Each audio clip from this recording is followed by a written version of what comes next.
In honour of the minerals that we're talking about this month, I'd like to read a little extract from the Essence book.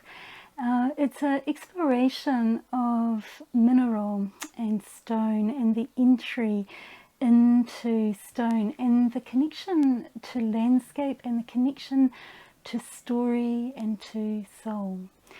And when we work with the mineral kingdom, we touch into geological time, and geological time is so huge that we're so small in comparison. We are tiny, and so sometimes we associate stone with memory, with story, with landscape, with the language of landscape, with where we come from.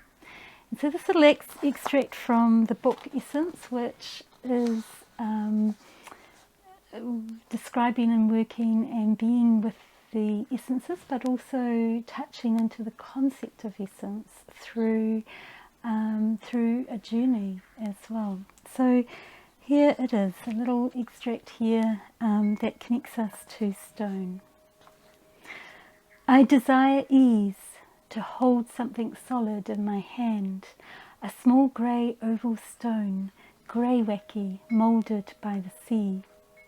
It is the tangible presence of stones and rocks that seem to stretch into the intangible expression of landscape. I pick up stones smoothed and tumbled, transformed remains of former life. They are shaped by cycles and rhythms, and in all of this, we are the life that inhabits that has contracted, and in the contraction is space. I feel like a child waiting for the moment to run into the skipping rope. I rush forward and I rush backwards in the immovability and movement within stone. I feel two opposing forces. In stone is the connection and the forgetting. The minerals move like a trail in the ether, reminding me the integral exists in the broken parts. I remember my grandmother capturing small stones, bright ones like winking eyes in the water. She collects them in a billy, and I, the child, spill them on the sand, freeing them. Did they already miss the shadow of the marram grass? In the beginning, the child becomes lost in the stone. A watery tail becomes dry and falls away. She gives up. She falls asleep. She becomes sedulous in her forgetting. Pieces of soul embedded in rock. The child begins to break up. Pieces fall off and lodge into rock, resting there like sleeping stories. She allows herself to nestle into its unyielding form, to learn matter, to instinctively enter its heart and have it encompass her. She is beginning to forget where she is going.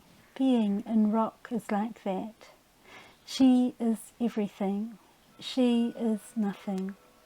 If she could smell the rock, it would be damp, with the sifted, undulated shadow seeping up, cracking into form. And she is like the moon, nestled under the blankets and crept unbidden, quiet into the grapefruit tree. Then with eyes unseen, it slides the tops of the pines. She is floating on the drift of scents of flowering cherries and sweet plum and pine and damp moss, sliding past the street lamps where the corners light up.